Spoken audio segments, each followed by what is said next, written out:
지난주 수요일에 집회 끝나고요. 이제 집에 돌아가서 항상 저 습관이 이제 말씀과 이제 한 분 한 분 우리 지체분들 한 분 한 분 자매님들 권사님들 한 분 한 분 생각하면서 같이 이렇게 중보하는 시간을 제가 가져요.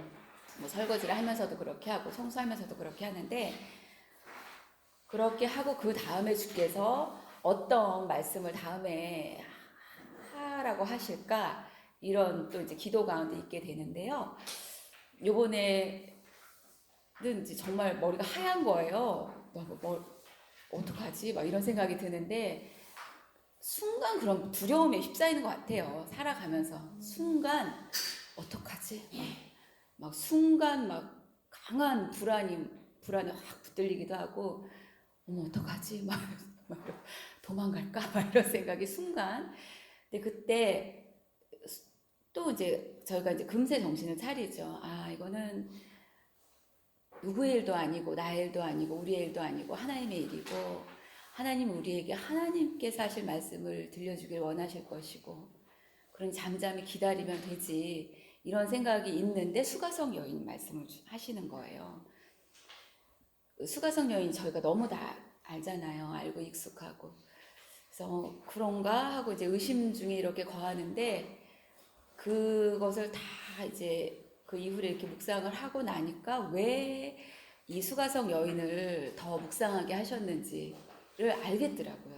알겠고 그 니고데모랑 수가성 여인이 붙어 있잖아요. 붙어 있는데 니고데모가 그 반쪽이에요. 그리고 수가성 여인이 또 다른 반쪽이죠. 그러니까 여러 가지 면에서 반반이에요. 뭐 남자다 여자다 이거부터 시작해서 그러면 이 둘은 우리 모두를 말하는 거죠. 모두를 말하는 거고 특별히 수가성 여인이 정말 니고데모도 마찬가지입니다. 반이지만 또 온전한 하나잖아요. 하나님 앞에서. 수가성 여인이 제가 생각했던 것 이상으로 저였던 거예요. 저희가 생각했던 것 이상으로 저희 각자를 수가성 여인이셨던 거예요. 하나님이 그렇게 보고 계셨더라고요. 저희 각자를. 우리 권사님을 수가성 여인이라는 그 영혼 속에서 저희를 이렇게 불러내신 거예요. 그러니까 니고데모란 영혼 속에서 저희를 보시고 불러내신 거고. 그러니까 니고데모와 수가성 여인은 모든 인류를 말씀하시는 거죠. 거기서 예외되는 사람은 없을 거예요. 그래서 이렇게 쭉 그렇겠구나 하고 쭉 묵상을 하는데 아, 이게 뭔지 이제 알겠다 이 생각이 드는 거예요. 오늘 그래서 그것을 함께 이제 나눌 건데요. 긴 스토리예요. 4장 3절에서 42절까지 이런 사람이 없었어요. 주님이 이렇게 만나주신 분이 없었죠. 특별히 여성 중에 누가 있었을까요? 막달라 마리아? 그래도 그렇게 길지 않았잖아요. 또 마르다와 마리아 또 그렇게 길지 않았어요. 예수의 어머니 마리아조차도 그렇게 긴 본문이 아니었어요. 수가성 여인은 굉장히 본문이 길어요. 그리고 전 스토리가 다 들어있어요. 그러니까 이 안에 우리 각자의 구속의 이야기가 다 들어있더라고요. 그래서 다시 놀란 거예요. 다시 놀랐고 이렇게 하나님이 정말 나를 사랑하셨구나. 이렇게 하나님이 각자를 사랑하셔서 오셨구나. 이게 더 깊이 느껴지는 거였어요. 그 이야기를 같이 나누고 싶습니다. 요한복음 1장을 보시면 큐티책을 잠깐 열어보시겠습니다. 요한복음 1장을 보시면 요한복음 1장을 목사님이 설교하실 때 이렇게 동그라미 쳐보라고 하셨던가 뭐 그러셨던 것 같아요. 제 기억에. 그걸 이렇게 동그라미 쳤었어요. 쳤더니 그 놀라운 그 어떤 하강 내려오심이 보였어요. 이렇게 한번 생각해 보세요. 생각이 말고 이렇게 느껴보세요. 제가 한번 그 동그라미 친 거를 여러분도 치셨는지 저만 쳤는지 모르겠어요. 읽어볼 테니 태초 말씀 하나님, 이거 천상의 세계잖아요.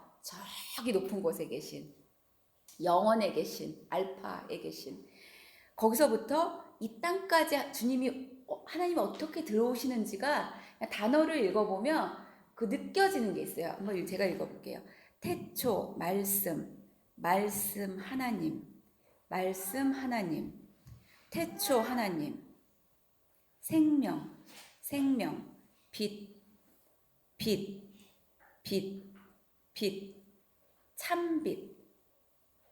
여기서 이제 이게 세상이 나타나기 시작해요. 세상, 빛, 세상, 자기 땅, 자기 백성 이렇게 되어 있어요.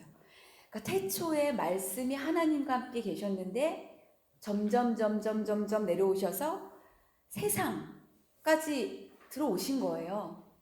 그리고 자기 땅, 우리가 딛고 있는 이 땅, 그리고 백성, 인간, 이 냄새나고 타락한 인간, 자기 백성, 하나님이 내려오신 거죠. 육신이 되셔서 내려오셨잖아요. 육신이 되셔서. 그 육신이 되셔서 내려오신 주님, 하늘에서 땅으로 내려오신 주님, 하늘에서 땅으로 더 강렬하게 표현하면 침입하신 주님이 지금 수가성 여인에게로 들어가시는 거예요. 지금 수가성 여인에게로 들어가고 계십니다.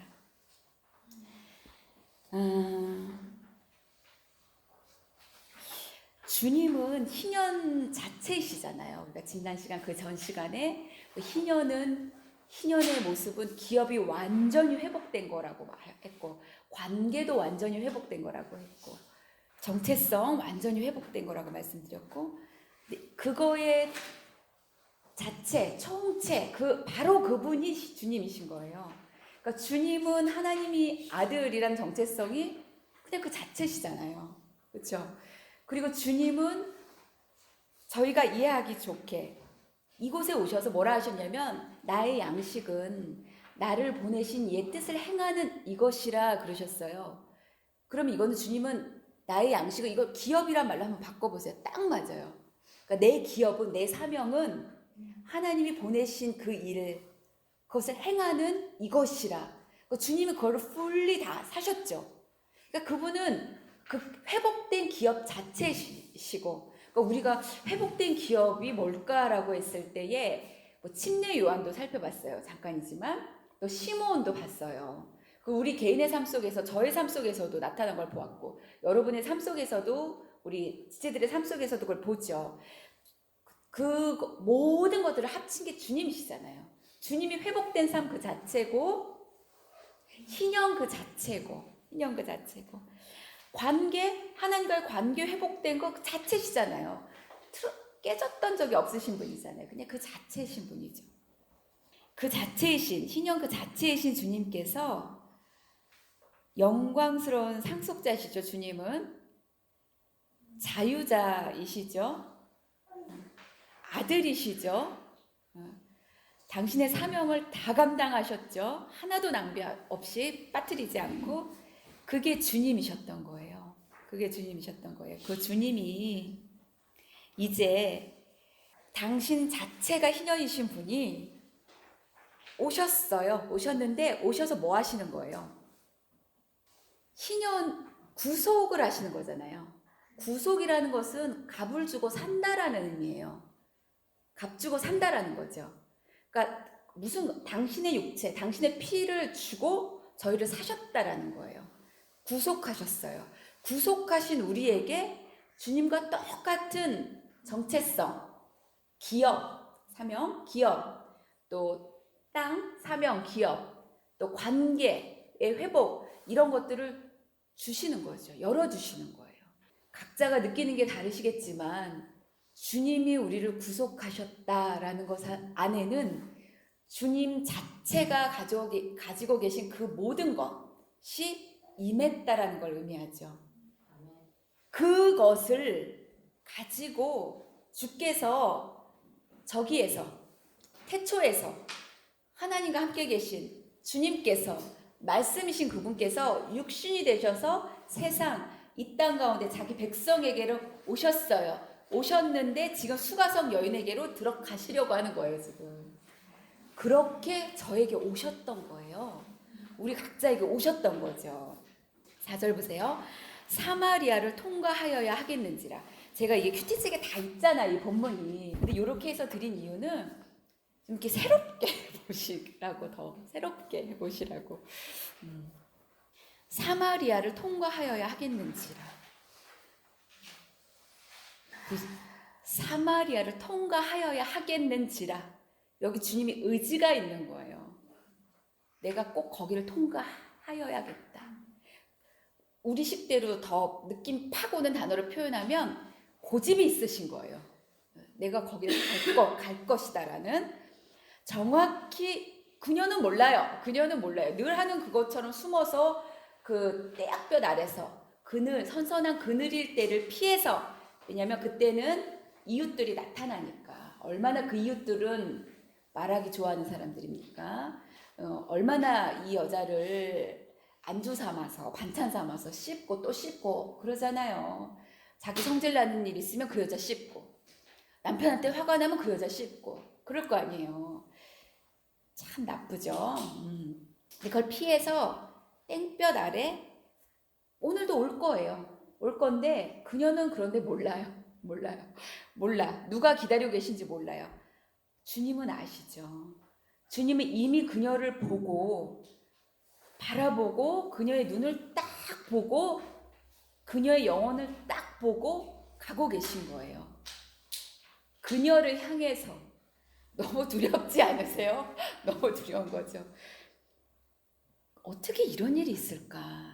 어떻게 그곳에 계셨던 하나님께서 여기 있는 그 여자에게로 오실 수 있단 말인가? 하나님의 고집, 뜻은 정확하게 그녀를 향해 있어요. 그걸 누가 말리겠어요? 그 말릴 만한 사람은 다 딴 데로 가버렸어요. 저쪽으로 제자들 그 양식을 구하러 갔는지. 그런데 5절에서 8절을 보시면 이 여자가 어떤 여자이겠구나 라고 하는 게 이렇게 살포시 나와 있어요. 이걸 요한이 적은 거예요. 주님의 보시는 그 주님의 마음을 알고 주님이 보시는 관점을 이 사도 요한은 알고 적은 거예요. 그러니까 사도 요한은 그녀를 아는 거예요. 주님과 그녀를 보면서 알아 적겠죠, 나중에. 그리고 그걸 안 거예요. 그리고 요한이 적어놨는데 그걸 읽어보니까 5절에서 8절을 읽어보니까 이 여자가 여기에 매여있는 여자구나 라는 걸 볼 수가 있었어요. 그게 이 구절입니다.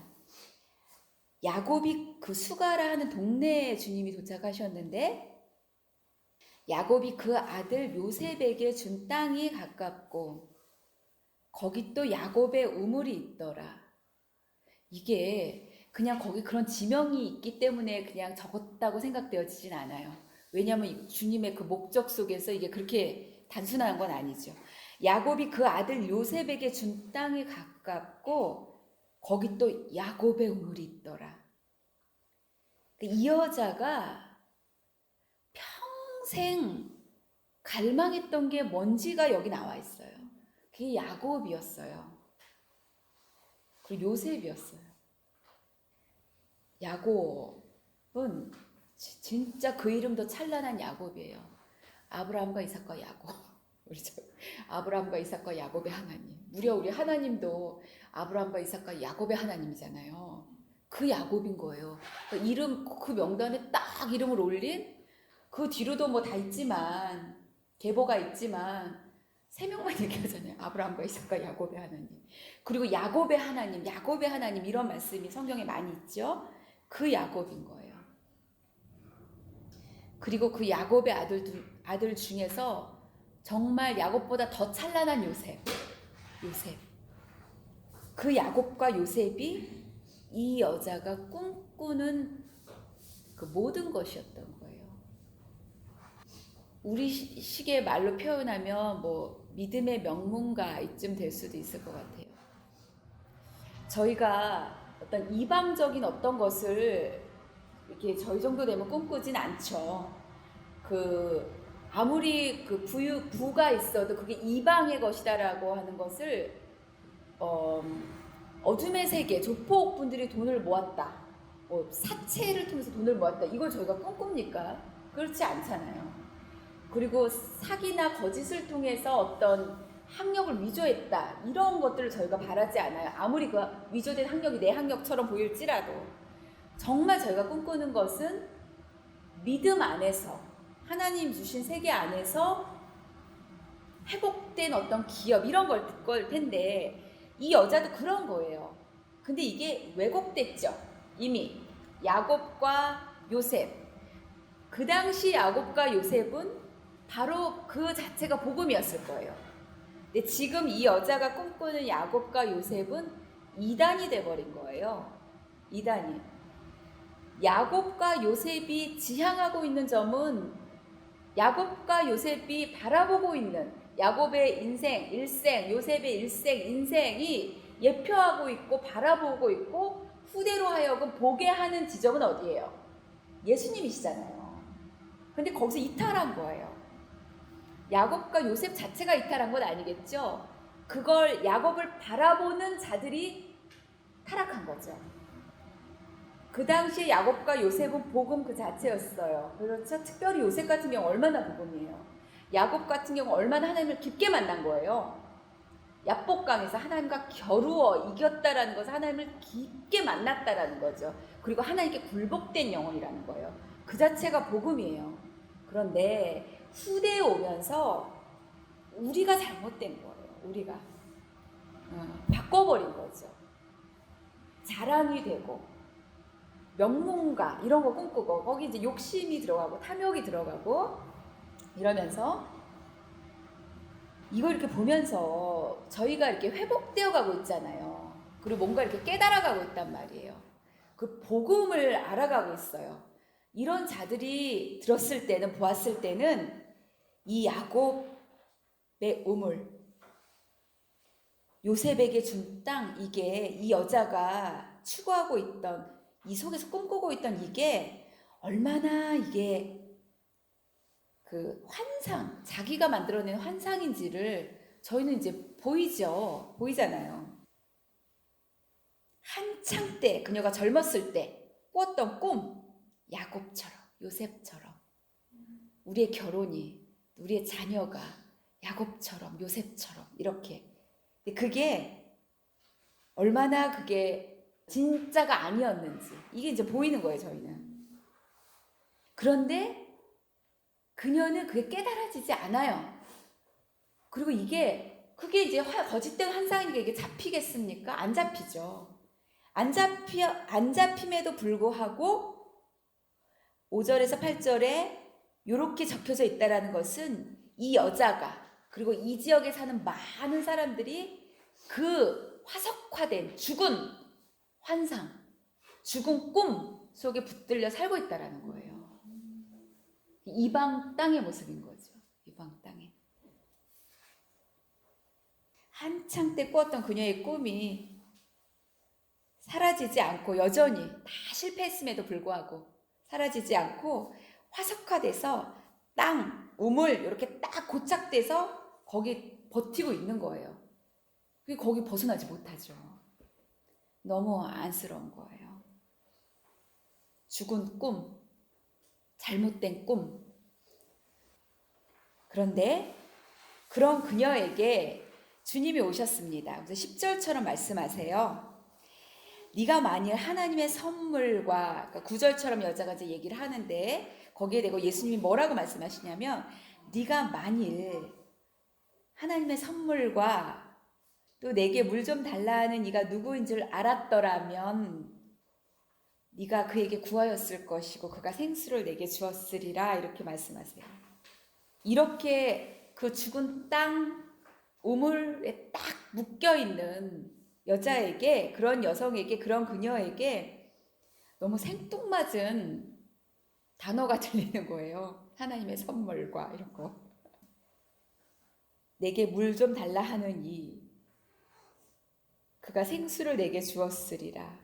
이런 새로운 언어가 들리기 시작하는 거예요. 새로운 관점이 들리기 시작하는 거예요. 땅과 우물, 야곱과 요셉에게 딱 묶여있는 여자에게, 그녀에게 새로운 게 들리기 시작하는 거예요. 새로운 게. 하나님의 선물, 이런 거. 그런데 여자가 어떻게 얘기하는지요. 11절 보시면 여기 물 기를 그릇도 없고 이 우물은 깊은데 그 우물과 그 땅에 붙들려 있죠. 물 기를 그릇도 없고 우물은 깊은데 어디서 생수를 얻겠습니까? 이렇게 얘기해요. 얼마나 이 여자가 절망의 절망을 거듭했는지 아는 거예요. 계속 실패했던 거예요. 왜냐면 이게 가치관이잖아요. 요셉에게 준 땅과 야곱의 우물, 이게 그 가치관의 전부잖아요. 그런데 그게 전부인데 그것을 길어낼 그릇이 없다라는 거예요. 그리고 그 우물은 깊다라는 거예요. 그러니까 한 번도 길어본 적이 없는 거죠. 한 번도. 절망적이었던 인생의 결론이 여기 있는 거예요. 나는 물 기를 그릇도 없구나. 이 우물은 너무 들어가서 두레박으로 떠올까 하는데 우물이 너무 깊구나. 이게 이 여자의 절망이죠. 그리고 세상은, 악한 영은, 사단은 이런 결론에 우리를 붙들어 매는 거예요. 가둬버리는 거죠. 변화될 수 없구나. 예를 들면 집 나간 내 자식이 돌아올 수 없겠구나. 너무 같구나. 내 아내가 남편이 이게 변화될 조짐이 없구나. 그럴 만한, 그게 전혀 안 되는구나. 가둬버리는 거죠. 절망으로. 맞잖아요. 물 기를 그릇도 없어요. 우물은 깊은데. 가두죠. 그러니까 포로 삼아버리는 거예요. 사단은. 그 눈을 가려버리고 눈을 딱 거기에 붙들어 두고 그 땅, 그 우물, 요셉과 야곱, 이미 자기들이 다 왜곡시켜버린 잘못된 복음, 왜곡된 복음, 잘 되는 나, 거기에 딱 왜곡해버리고 거기에 붙들려서 포로 되고 귀머거리 되고 눈 멀고 안진뱅이 되어버리게 해버린 거죠. 그 상태인 거예요, 여자가. 근데 이 11절에서 이 10절로 이거 어떻게 도약을 할까?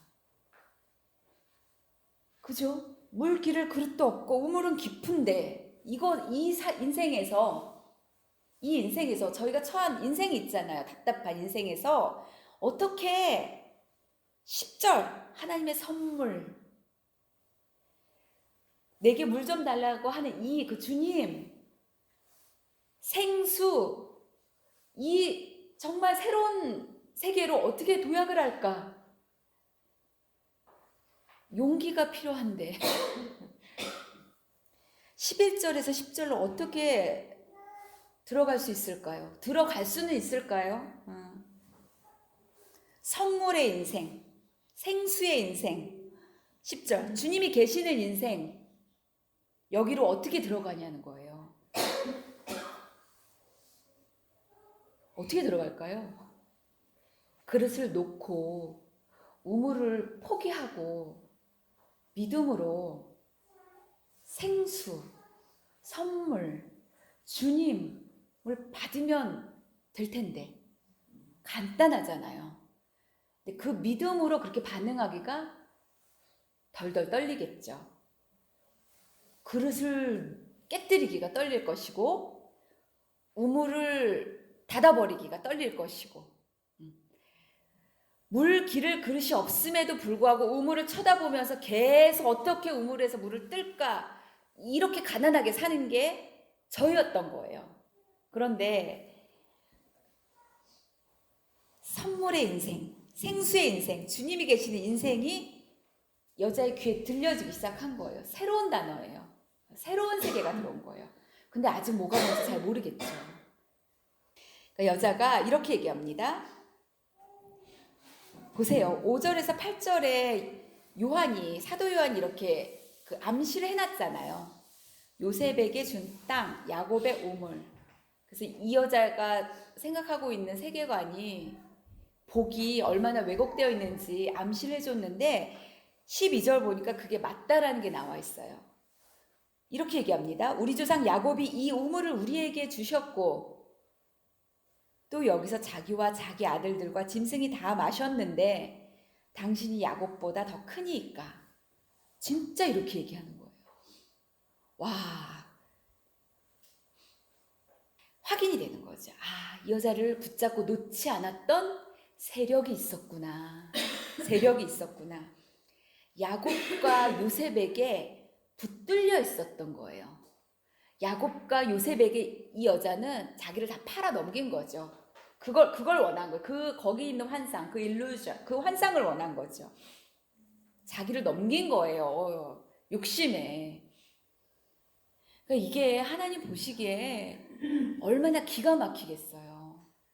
심지어 그게 야곱이고 요셉이니 그 야곱과 요셉은 그리스도를 예표할 거 아니에요.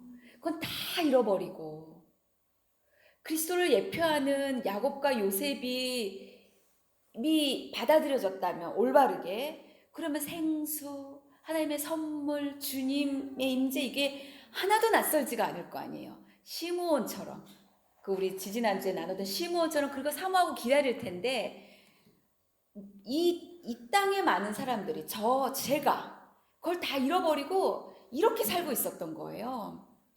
그런데 제가 얼마나 눈물로 기도하면서 살았게요.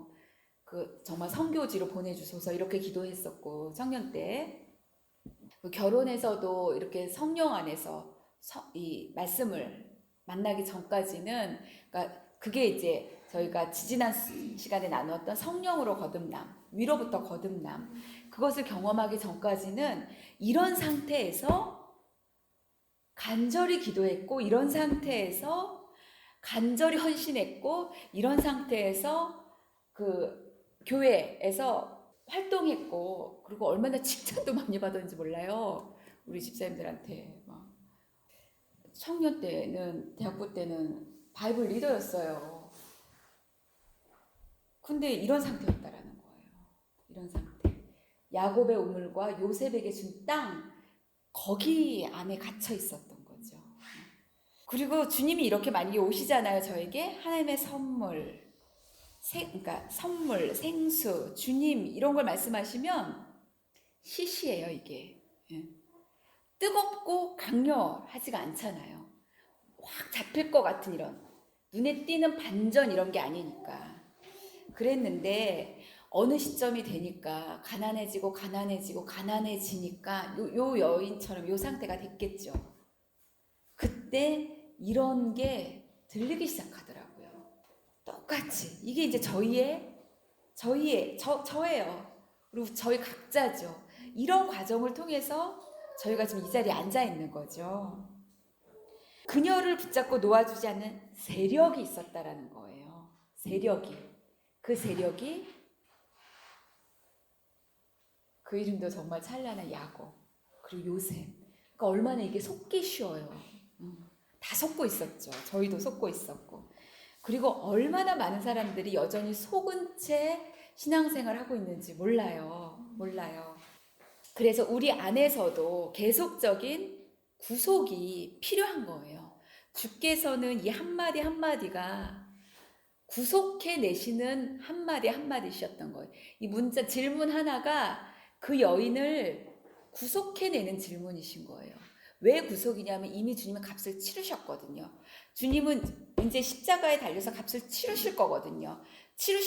십자가 사건으로. 근데 이 주님, 지금 여기 계신 주님 안에서 이미 그건 이루어졌거든요. 그러니까 이 주님과 만난다라는 것은 주님이 흘리신 피, 주님이 죽으신 그 죽음을 통해서 구속해내신다라는 거예요. 그러니까 주님의 그 공생의 기간 동안에 하시는 말씀 하나하나는 그 말씀을 만난 자는 거기서 구원을 받는 거예요.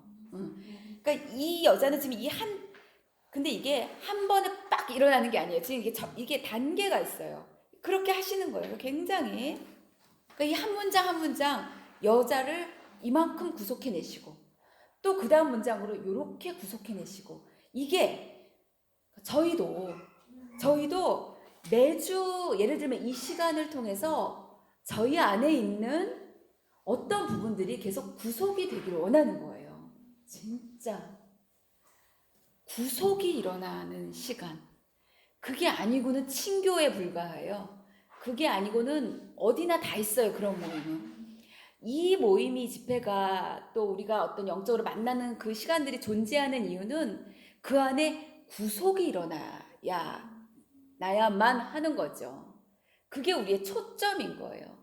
제가 한내자매님이랑 뭐 하루 데이트를 했다 하면 그 안에는 분명한 목적이 있어야 돼요. 구속을 향한 목적. 한내자매를 통해서 나도 그런 도전을 받고, 나를 통해서 한내자매도 어떤 해결되지 않는 어떤 부분이 건드려지고 구원으로 넘겨지는 구속의 역사.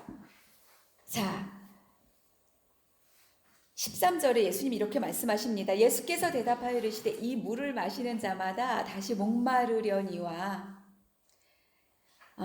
이 여자를 딱 붙들고 있던 그 세력의 그 화상, 그걸 이제 얘기하시는 거예요. 그거 마셔봐야 다시 목마르다라는 거예요. 이거 얼마나 절망스러워요. 그거 겨우 그래서 그 물 깃는 그릇을 어떻게 구했다 쳐요. 스펙을 한 5개 쌓아서 이력서에 써서 그 그릇을 취했다고 칩시다. 그리고 그 그릇을 물을 길었어요. 결국 그 깊은 우물에서 그걸 마셨어요. 그런데 결론이 다시 목마르다라는 거예요. 그러니까 정말 너무 이게 그동안 뭐하고 살았지? 이렇게 되는 거죠. 너무 이게 슬프지 않으세요? 이게 그 세월을 다 낭비했구나 이런 생각이 드는 거예요. 했는데 결국 거기까지 이르렀는데 다시 목마른 거예요. 그러니까 그 잘못된 세계관, 고착되어 있는, 화석화되어 있는 거기, 네가 갇혀있는 그것, 그 세력, 그 거짓에서 나오라. 거기 다시 목마르려니와, 그러니까 거기서 나오라는 거예요. 왜 더 계속 거기 있을 필요가 뭐가 있어요? 내가 주는 물을 마시는 자는 영원히 목마르지 아니하리니, 내가 주는 물은 그 속에서 영생하도록 솟아나는 샘물이 되리라. 이게 주님의 너무 안타까움이신 거잖아요. 아침에 이거 뭔가 이렇게 정리하다가 요한복음에 반복되는 언어들이 있잖아요. 이렇게 보면 말씀, 영생, 생명, 주의 살, 생명의 떡, 뭐 하나님의 일, 이것도 뭐 영생이고, 이게 다 똑같은 걸 말씀하시잖아요. 근데 그것들을 와 하고 이렇게 가만히 생각하고 있는데 그 생각만 하고 있는 것만으로도 하늘에서 너무 기뻐하시는 것 같고 내 안에서도 막 생수가 막 솟는 거예요. 그걸 생각만 하고 있는데도 그 생수예요. 그 생수. 근데 영원히 목마르지 아니한다. 영생하도록 솟아나는 샘물이다. 얼핏 희년의 그림자가 살짝 느껴지죠. 얼핏 희년이 느껴져. 자, 근데 이게 듣기에 따라서는 여자를 한번 생각해 보세요. 여기 있는 여자다 생각해 봤을 때 자기의 지금까지의 이 절망적인 상태, 그래서 모두의 낯을 피해서 땡볕 아래 물 기르러 오는 이 자기의 형편 속에서 영원히 목마르지 아니하리라. 영생하도록 솟아나는 샘물. 이게 딱 들렸을 때 너무 황당하잖아요. 이게 뭔 말이야. 안 들리는 거야. 이게 너무 갭이 너무 크잖아요. 자기와 지금 이분이 말씀하시는 것과는 너무 갭이 큰 거예요. 진짜 황당한. 그래서 메시지가, 이 구속의 메시지가 계속 되어져야 되는 거예요. 그래서 전혀 못 알아듣는 것 같은 우리에게 하나님께서 저에게 계속 메시지를 주시는 거예요. 지금은 많이 알아듣고 있어요. 제가 희년이라는 것도 알고요. 심지어 그걸 또 얘기를 할 수 있는 정도까지 된 거잖아요. 근데 이렇게 되기까지 주께서 그때는 희년을 말씀 안 하셨겠어요? 하셨겠죠. 근데 황당한 거예요. 그때는 그게. 그리고 그 의심이 어떤 거는 믿어지는 것들은 믿는데 이런 뭐 신년 이런 것들은 거기에 대해서는 그 자체가 의심인 거예요. 그거는 전혀 나랑 관계없는 단어인 거죠. 내 믿음과 관계없는 나라의 것이에요. 그렇게 시작을 해요. 그런데 주님은 계속 메시지를 주시는 거예요. 계속 그 메시지를 통해서 계속 하루치 구속해내시고 반나절치 구속해내시고 또 구속하시고 또 구속하시고 어느 쯤이 되니까 이제 그런 것도 들리기 시작하는 거예요. 이렇게. 그러니까 계속 이 복음이 계속 이렇게 들려져야 되는 거예요. 선포되어야 되는 거예요. 그러니까 제가 정선 집사님을 만나면 이런 말을 할 수 있어요. 물론 이 얘기도 하지만 이 얘기를 다 받으실 거라고는 생각 안 하고 들려지게 얘기를 하는 거예요. 왜냐면 구속되는 게 중요하니까. 내가 안다고 이걸 얘기하는 게 중요한 게 아니라 구속되는 게 중요한 거예요. 우리 현주 집사님을 만나면 이런 얘기를 해야 되는 거예요. 왜냐면 중요한 거는 현주 집사님의 구속인 거예요. 오늘 이루어질 구원.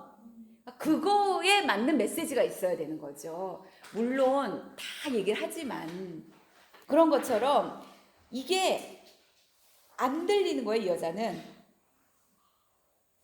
그러니까 이 지속적인 구속의 메시지가 중요하다라는 거예요. 계속. 기도하고 있는 것이 이제 교회가 사역이 양육 사역이 이제 시작이 되고 또 개발이 되고 또 정착이 되고 할 텐데 그 양육 클래스 그리고 만약에 어떤 그냥 아직 뭐라고 이름 붙일지 모르겠지만 그냥 쉽게 그냥 제자 훈련이다라는 걸라고 이렇게 예를 들자면 제자 훈련이 예를 들어 12주다라고 하면 뭐 전혀 모르는 건 그냥 저 혼자 생각이에요. 입 밖에 낸 적도 없고. 그러면 그 12주 한 클래스, 그러니까 2시간씩을 만약에 12주를 한다고 쳐봐요. 그럼 그 2시간이 우리가 아는 거 뭐 이런 것들을 얘기하는 것이 아니라 당연히 아는 걸 얘기하죠. 정말 거기서 그 2시간 안에 구속이 일어나는 클래스가 되길 원하는 거예요. 그래서 그걸 위해서 이제 기도를 하는 거죠. 커리큘럼이 그렇게 짜여지기를. 구속이 이런 게 있었어? 그래? 하고 궁금해지고 알고 싶고 거기서 터치가 되고 구원이 일어나는 그런 예수 믿고 구원받는다 이걸 넘어서서 그런 클래스가 되기를 이제 기도를 하는데 이제 그렇게 되어지겠죠. 자, 그런데 여자가 귀한 게 있어요. 15절 한번 보세요. 이게 여기가 정말 너무 여자가 이렇게 얘기하는 거예요. 주여 그런 물을 내게 주사. 거기까지 딱 끊으면 그런 물을 내게 주사. 저는 여기서 너무 눈물이 쫙 나더라고. 그러니까 너무 자기랑 갭이 있다고 못 알아듣겠다고 치워놓질 않고요. 그런 물을 아직 모르겠지 뭔지. 근데 뭔가 이렇게 터치가 돼요. 그 물을 내게 주사라고 얘기하는 거예요, 여자가. 이게 너무 귀한 거예요, 이 여자가. 이게 진짜 귀한 거. 근데 저도 그랬어요. 여러분도 그러셨을 거예요. 그러니까 이 복음의 소식에 반응한다라는 것은 그런 거죠. 뭔지는 잘 모르겠어, 아직. 그런데 주님 알고 싶어요. 알려주세요. 가르칠 자를 보내주세요. 그리고 가르칠 자를 보내주셨어요. 주님이 저에게도 보내주셨는데 인간적으로 너무 부딪히는 거예요. 그리고 그분은 섬긴 일이 너무 많은 거예요, 제 안에. 그래도 그걸 포기하지 않는 거예요. 계속 하나님이 보내주신 선지자로 알고 그 첫 감각이 있잖아요. 그리고 저분이 가르치신 그 가르침이 난 다 못 알아듣겠는데 저게 진리다라는 건 알아지는 건 있어요. 그러니까 그분을 포기하지 않고 계속 그분을 초청하는 거예요. 나중에는 같이 살게 됐었어요. 한 달을 어떤 선교사님이신데 정말 그분은 상급이 크실 거예요. 혹시 여러분이 진짜 저를 통해서 어떤 받는 은혜가 있었다면 다 그분 때문인 거예요. 그 한은주 선교사님. 한은주 선교사님은 정말 그 상을 다 받으실 거예요. 정말 그러실 거예요. 근데 여자가 주여 그런 물을 내게 주사 그렇게 얘기하는 거예요. 이런 반응, 이런 반응, 갈급함으로 반응한 거예요. 그런 물을 내게도 주세요, 주님 이렇게. 그런데 아직 잘 몰라요. 그래서 뭐라고 얘기하냐면 목마르지도 않고 또 여기 물길로 오지도 않게 하옵소서. 뭔가 이렇게 아직은 half and half 아니면 80% 20% 뭐 90% 10% 이렇게. 그런데 주님은 뭘 보셨겠어요? 주님 그런 물을 내게 주사라고 한 그걸 보신 거예요. 그녀의 가난함, 절박함. 가난해도 교만한 자가 있어요. 가난한데 겸손한 거예요. 그런 물을 내게 주사, 뭔지도 모르고 구하는 거죠. 그러니까 이게 얼마나 주께서 보시기에 안타까우셨겠어요. 그 심령이, 그 영혼이. 그리고 하나님은 그래서 주님을 그녀에게로 보내신 거예요. 자, 여기까지 왔어요. 그랬더니 주님이 이제 16절에 이렇게 하시는 거예요. 이제 이 여자를 구속하시려는 게 하나님의 목적이에요. 주님의 목적이세요. 그래서 구속을 위한 걸음을 떼실 거예요. 그러면서 이렇게 하시는 거예요. 밀당을 시작하시는데 밀당의 목적은 구속입니다. 가서 네 남편을 불러오라 이렇게 하세요. 그러니까 여자가 철벽을 쳐요. 나는 남편이 없나이다. 이 순간에 확 위드로 하는 거야. 이렇게 탁 이제 빼는 거죠. 그런 물을 내게 주세요라고 했다가 갑자기 남편을 불러오라 하니까 싹 뒤로 빼고 가면을 치는 거예요. 철벽을 치는 거예요. 한낱 선생이 뭘 안다고 뭐 몇 글자 문자 좀 자기한테 얘기해 줬다고 내가 무슨 뭐 당신한테 뭐 이런 거죠. 인생을 알아? 뭐 이런 거 고단함을 알아? 자기가 겪은 그 고단함이 얼마나 컸을 거 아니에요. 뭘 내 인생을 들여다보려 뭘 그걸 얘기하라고. 그러니까 확 가려버리는 거예요. 그러면서 정말 차갑게 나는 남편이 없나이다. 이 차가움이 얼마나 차가울지 상상이 되세요? 남편을 5을 바꾼 여자가 할 수 있는 차가움인 거예요. 그 내공이 고난 가운데 있는 내공이 얼마나 세겠어요. 그걸로 딱 얘기하는 거죠. 나는 남편이 없다. 이렇게. 그랬더니 주님이 이렇게 말씀하세요. 네가 남편이 없다 하는데 그게 옳도다 그러시는 거예요. 제가 너무 깜짝 놀란 거예요. 그리고 18절에 너에게 남편 5이 있었고 지금 있는 자도 내 남편이 아니니 네 말이 참되도다 이러는 거예요. 처음 들어봤을 것 같아요. 옳다. 네가 옳다. 네가 참되다. 이거를 추측건데 난생 처음 들어보지 않았을까요? 그리고 18절 보면 17절 나는 남편이 없나이다가 거짓말이라는 게 나타나 있잖아요. 그러니까 거짓을 말하고 있음에도 불구하고 주님은 이 여자에게 옳다라고 얘기하시는 거예요. 참되다라고 얘기하시는 거예요. 아시는 거예요. 뭔가를 아시는 거예요. 이 뭔가를 아시는 이분은 누구시란 말인가? 이 여자는 이게 이제 들어오기 시작한 거죠. 자, 17절, 18절은 분명한 이 여자의 하자예요. 결격이고 정죄받을 만한 일이고 그렇죠? 하자가 분명해요. 그리고 정죄받을 수밖에 없는 인생이었어요. 누구도 부인할 수 없게 이 여자가 재판정에 딱 섰다고 생각해 보세요. 변호사, 검사가 이 여자를 대해서 이제 얘기를 한다고 해보세요. 검사 측이 얼마나 이 여자를 날카롭게 정죄하겠어요.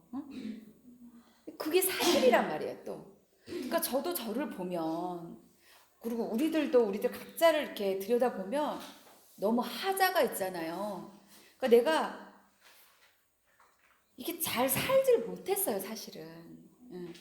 그리고 막 굳건한 어떤 흔히 말하는 신사임당 뭐 이런 것처럼 그렇게 살지 못했단 말이에요.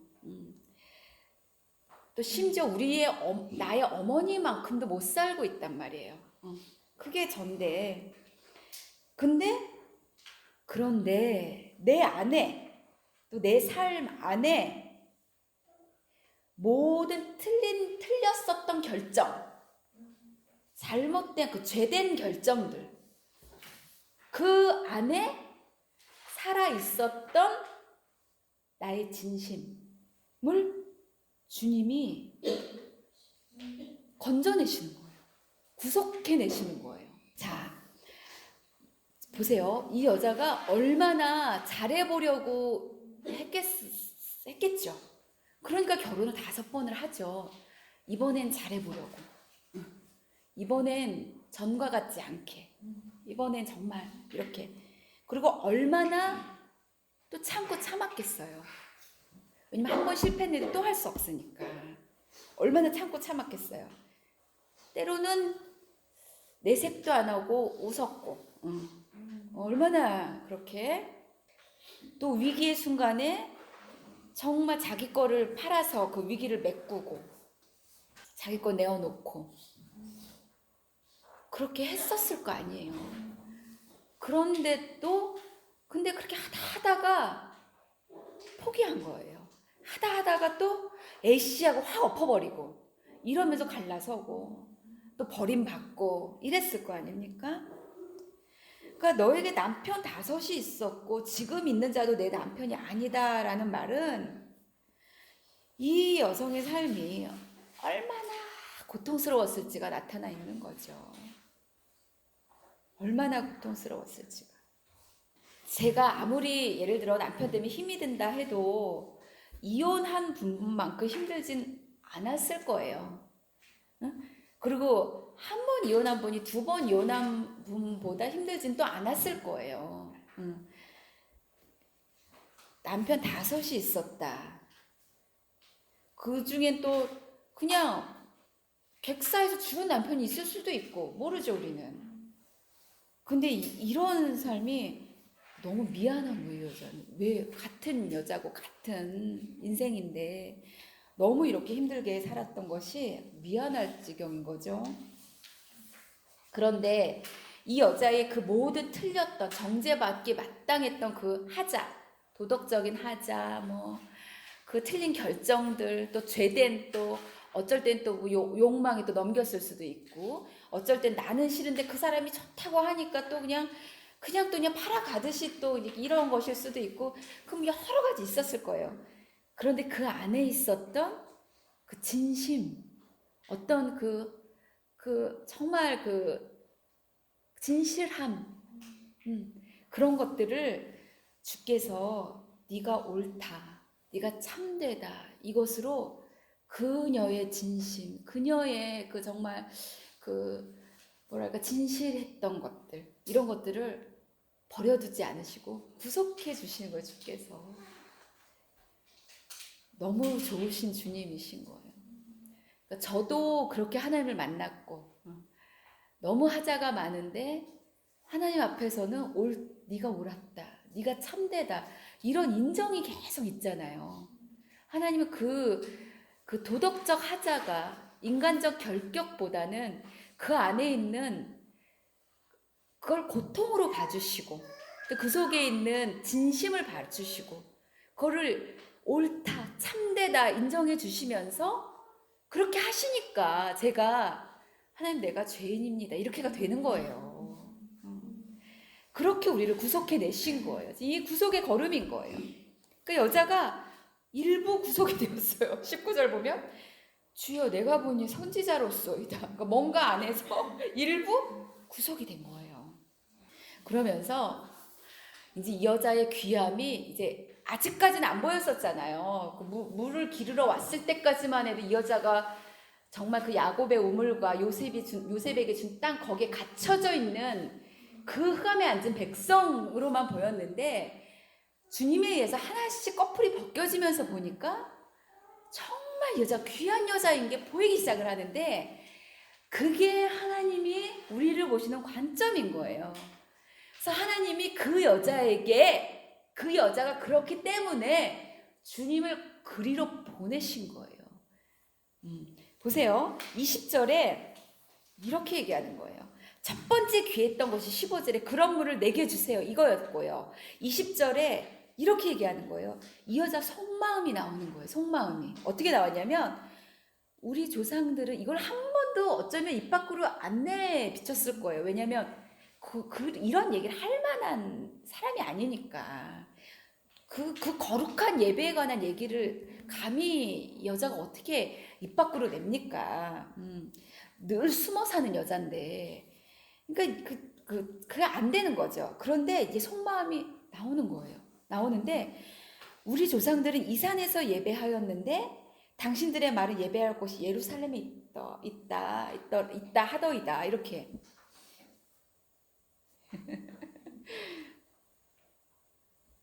왜 이 여자가 예배까지 마음이 다다랐을까 한번 생각을 해보면 이제는 소망할 데가 없잖아요. 계속 버림받고 버렸고 버림받고 이런 인생을 살다가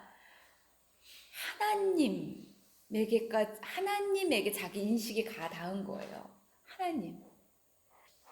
혹시 하나님은 나를 받아주실까? 이렇게. 혹시 내가 이런 사람이고 다 버림받았고 버렸고 버림받은 이런 인생인데 혹시 하나님은 나를 받으실까? 그것만 된다면 내가 괜찮을 것 같은데 이런 생각. 거기까지 이르는 거죠. 근데 그게 그래서 너무 하나님께 받고 싶고 예배를 하고 싶은데 모르겠는 거예요. 여기서 예배하는 게 맞는지 저기서 예배하는 게 맞는지. 그래서 전심으로 하나님께 가서 예배를 했는데 그게 만약에 틀린 거면 그거 어떡해요. 그러니까 이 여자 저 속에 있던 거예요. 그러니까 자기도 용납받고 싶고 뭔가 받아들여지고 싶고 용서되고 싶고 이 지금까지의 인생을 돌이키고 싶은데 그것이 가능한 그러니까 존재는 한 분 딱 하나님밖에 안 계신데 하나님께 닿아야 되는데 예배를 해야 되는데 어디서 해야 된다는 어떻게 할 수 있지? 어디서 하는 거지? 이런 게 이 여자 안에 있었던 거죠. 얼마나 귀해요. 왜 주님이 거기로 가셔야만 하겠는지라 했다는 게 이렇게 나타나고 있는 거예요. 우리 눈엔 안 보였는데 하나님은 그걸 보시는 거예요. 그러니까 주님이 20절에 이거를 딱 듣고 이 질문을 듣고 정말 주님의 마음이 무너지셨을 것 같아요.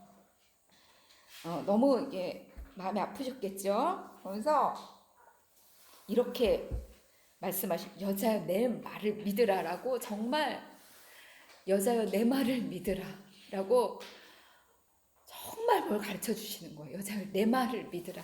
그러니까 너무 안타까운 거예요. 지금 이 여자를 살려내야 되는데 생명으로 하나님께로 데려가셔야 돼. 너무 그렇게 그러고 싶으신 거죠. 여자여 내 말을 믿으라. 다른 어떤 거 아니고 내 말을 믿으라라고 하시면서 22절, 23절, 24절을 말씀하시는데 이게 와우예요. 이게 정말 희년이에요. 진짜 이게. 너희는 보세요. 22절은 잠깐 스킵하고 그러니까 이 산에서도 말고 예루살렘에서도 말고 너희가 아버지께 예배할 때가 이르리라. 그리고 이 여자는 그 주님을 만나는 이 순간이 그때가 온 거예요. 이게 희년이죠. 그런데 23절 아버지께 참되게 예배하는 자들은 영과 진리로 예배할 때가 오나니 곧 이때라. 여기 있다라는 거예요. 주님이 여기 앞에 계시잖아요. 아버지께서는 자기에게 이렇게 예배하는 자들을 찾으시느니라. 와우, 바로 지금 너를 찾고 있는 거예요. 바로 지금 그녀를 찾고 계신 거예요. 정확하게 하나님이 딱 그 여자에게 오셨잖아요. 이 산 예루살렘 그리심산 예루살렘에 있는 이런 거 아닌 거예요. 우리가 생각하는 이런 거 아닌 거예요. 그런 것들 다 무너지고 부서지고 영과 진리로 예배할 때가 오나니 그렇게 예배하는 자를 찾으시는 거예요. 예배가 갈급한 자에게 하나님이 그 예배를 돌려주시는 거예요. 희년으로 예배를 회복시켜 주시는 거예요. 예배를 돌려주시는 거예요. 그녀의 기업으로. 왜? 그녀는 그게 갈급했거든요. 예배가 하나님이 예배가 돌려지는 거예요. 완벽한 희년의 소식인 거죠. 예배가 회복됐다라는 거 뭐예요? 하나님이 회복됐다라는 거잖아요. 하나님이 회복됐다라는 것이 희년의 핵심이잖아요. 그게 전부잖아요. 하나님은 자기에게 이렇게 예배하는 자들을 찾으시느니라. 그게 바로 그 여자였던 거예요. 와, 하나님이 이미 아셨던 거예요. 그녀가 주님을 만나고 어떻게 반응할지를 아신 거예요. 아신 거예요. 그래서 하나님께서 예수님을 그 여자에게로 보내신 거죠. 예수님은 하나님의 음성에 순종하셔서 거기로 지나가야 하겠는지라 하고 딱 기다린 거예요. 그리고 하나씩 하나씩 물으시면서 구속해내고 계시는 거예요. 그러면서 여기까지 오셨어요. 이 예배에 대한 소식이 하나님을 회복하고, 이 회복은 완전한 회복이고 완전한 자유고 기업의 완전한 회복이고, 이게 부르심이고 정체성이고 사명이고 이건데, 이 예배에 대한 소식이 있죠. 제자들에게 전해진 게 아니에요. 정말 기가 막힌 것 같아요. 율법학자에게 전해진 게 아니에요. 제사장도 아니고요, 레위인도 아니에요. 이 정말 꺼림직한 여자, 이 꺼림직한 여자, 모두가 다 피하고 욕하는 그 여자에게 임한 거예요. 이걸 보면서 하나님이 보시는 게 뭔지를 우리가 진짜 분명히 알 수 있죠. 외모가 아니에요. 외모가 아니에요. 하나님이 누구를 찾아가시는지를 볼 수가 있는 거예요. 그리고 결국 누구를 부르시고 누구를 사용하시고 누구를 높이시는지를 볼 수가 있어요. 25절, 여자가 한 걸음 더 나가요. 이게 이 여자의 저 속에 있던 진짜 질문이었어요. 이게 여자가 이르되, 놀랍죠 여러분? 저희랑 차원이 다릅니까? 알고 봤더니 옵스, 이런 여자였구나. 옵스. 여자가 이르되 메시아 곧 그리스도라 하는 이가 오실 줄을 내가 아노니 그가 오시면 모든 것을 우리에게 알려주시리이다. 이렇게 얘기하는 거예요. 자기도 몰랐을 거예요. 자기 마음에 이런 게 있는지, 이런 게 있는지, 자기가 이걸 기다리고 있었는지 자기도 몰랐을 것 같아요. 주님이 아셨어요. 그런데 이 여자의 그 깊은 곳에, 이 깊은 곳을 주님이 찾아내신 거예요. 이 여자는 그리스도를 기다리고 있던 자였던 거예요.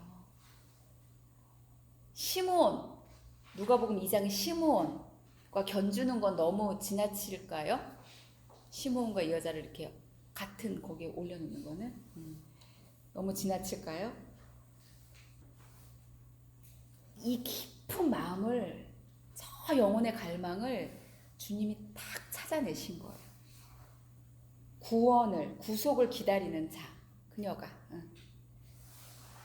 자신이 그런 줄도 몰랐을 것인데, 그런 그녀에게, 왜냐면 고난이만 너무 겹겹이 너무, 그러니까 시선도 흐려졌고, 그 야곱의 우물과 요셉에게 준 땅에 갇혀져 있고 이러니까 정말 자기 안에 영혼이 뭐를 기다리고 있는지 모르는 거예요, 자기가. 근데 그걸 주님이 찾아내신 거예요. 딱 찾아내셔서 뭐라고 하시는지 아세요? 아주 정확하게 내가 그라. 정말 내가 그라. 완전히 이 여자를. 자, 28절, 물동이를 버려두고 동네로 들어갑니다. 29절, 이는 그리스도가 아니냐, 이렇게 얘기해요. 이 주님과 이 수가성 여인의 만남이 너무 분명했기 때문에, 만남이 너무 진했고 분명했어요. 그리고 정말 이거 신적이란 단어를 붙여서 신적 대사들, 대화 몇 단계에 걸친 통해서 여자를 구속해내셨어요. 분명하고 진한 구속의 만남이 있은 후에 그들이 그녀의 말을 듣기 시작하는 거예요. 그리고 예수께 나오는 거예요. 이건 분명하게 얘기해 주죠. 그러니까 모든 것이, 예를 들면 사역이다 했을 때 사역은 열심으로 하는 게 아니라 주님과의 만남으로 하는 거라는 거죠.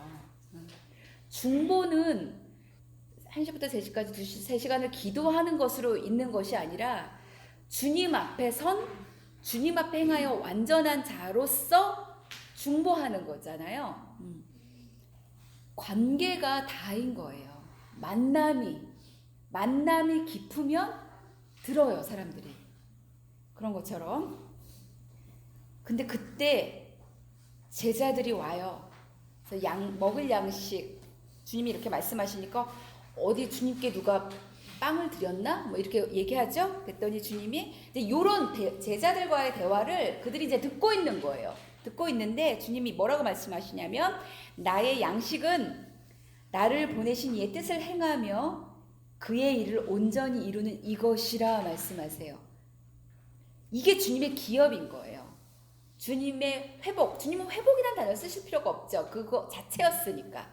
기업 자체이시고 사명 자체이시고 보내심 받은 자이시고 그 보내심 받은 자의 그 역할을 다 감당하신 분이시니까 나를 보내신 이의 뜻을 행하며 그의 일을 온전히 이루는 이것이 주님의 기업이신 거예요. 희년 자체이신 분이 희년을 선포하고 듣는 자가 그 기업을 회복할 수 있게 구속해내는 것, 자유케 하시는 것, 눈먼 자가 눈뜨게 하시는 것, 앉은 매가 일어나는 것, 그 포로된 자가 자유케 되는 것, 이런 구속을 행하시는 것, 이게 나의 양식이라고 말씀하시는 거죠. 이게 주님의 기업이에요. 주님의 사명이라는 거잖아요. 35절에서 38절은 굉장히 특별한데 요거는 패스하겠습니다. 그리고 39절, 여자의 말이 내가 행한 모든 것을 그가 내게 말하였다. 그러니까 이 말은 좀 더 다르게 얘기해보면 하나님이 나를 만나주셨다라는 거예요. 내 삶을 다 해석해 주셨다라는 거예요. 그리고 그 내 삶 속에 있는 내 죄를 다 드러내셨다라는 거고, 그 죄를 내가 깨닫고 다 회개했다라는 거고, 나는 그 죄에서부터 자유로워졌고 나는 부활했고, 이 전체를 얘기하는 거예요. 나는 회복되었다. 이걸 다 담고 있죠. 그러니까 그 주님을 진하게 깊게 만난 자, 회복된 자가 전하니까 사람이 들어요. 들으면서 40절에 예수님과 함께 유하기를 청하는 거예요. 그러니까 누가 나를 만나면 나를 통해서 그 사람도 예수님과 함께 있고 싶어지는 그런 마음이 생기는 거예요. 그렇게. 그러니까 주님이 청하니까 그 기도했다라는 거 아니에요? 요청했다라는 거죠? 주님이 거기에 응답하시잖아요. 이틀씩이나 거기 같이 계시는 거예요. 유하시는 거예요. 이틀씩이나. 41절, 예수의 말씀으로 말미암아 믿는 자가 더욱 많아. 이거 보세요. 예수 믿고 천당 간 이런 차원의 것이 아니라 다 막 회복이 되는 거예요. 와, 그게 다 들려지기 시작하고, 구약에 말씀했던 그 아브라함과 이삭과 야곱부터 시작된 그 모든 구속의 역사가 다 깨달아지고, 거기 안에서 희년, 기업의 회복, 구속, 자유, 죄의 그 씻겨짐, 아들됨, 이런 것들이 다 이제 알아지는 거죠. 믿는 자가 더욱 많아. 왜 이걸 거절하겠어요? 그런데 거절한 사람도 있죠. 더욱 많아. 이렇게 이제 42절, 이제 우리가 주님을 만난 거예요. 여자를 매개로 주님을 이렇게 듣는 게 아니라 이제 직접 여자가 주님을 만난 것처럼 이들도 이제 주님을 만나는 거죠. 개인적인 관계가 생기고 동거가 생기고 동행이 생기는 이런 삶, 이런 역사, 이게 희년 자체이신 주님이 기업을 다 잃어버린 자를 찾아오셔서 만나주셔서 그녀에게 희년을 완전히 회복시켜주시고 완전히 자유자로 만들어주시고 그걸 또 선언하고 선포하는 자로 삼아주신 전 스토리가 여기 다 담겨있던 거죠. 더불어 35절, 36절, 37절, 38절은 이 메시지를 아는 저희 빛과 소금 교회, 그리고 들은 저희들, 그리고 그것을 기도하고 꿈꾸고 나아가는 저희들에게 주시는 약속의 말씀이에요. 이런 일들이 35, 36, 37, 38이 이 지금 며칠째 나누는 이 희년, 기업의 회복, 구속된 자들의 삶인 저희들, 저희 교회, 우리 각자 가정 속에 35, 36, 37, 38절이 일어날 것이라는 것입니다. 조금 미안한 감은 다른 사람이 심었는데 또 우리가 거두는 또 이런 역사도 또 있다고 하니까 더 겸손히 잘 해야 될 것 같아요. 자, 함께 심은 자나 거두는 자나 기쁨으로 이제 참여하게 될 것이죠. 기도하시겠습니다. 먼저 우리 각자에게 들려주신, 개인에게 들려주신 하나의 음성이 있습니다.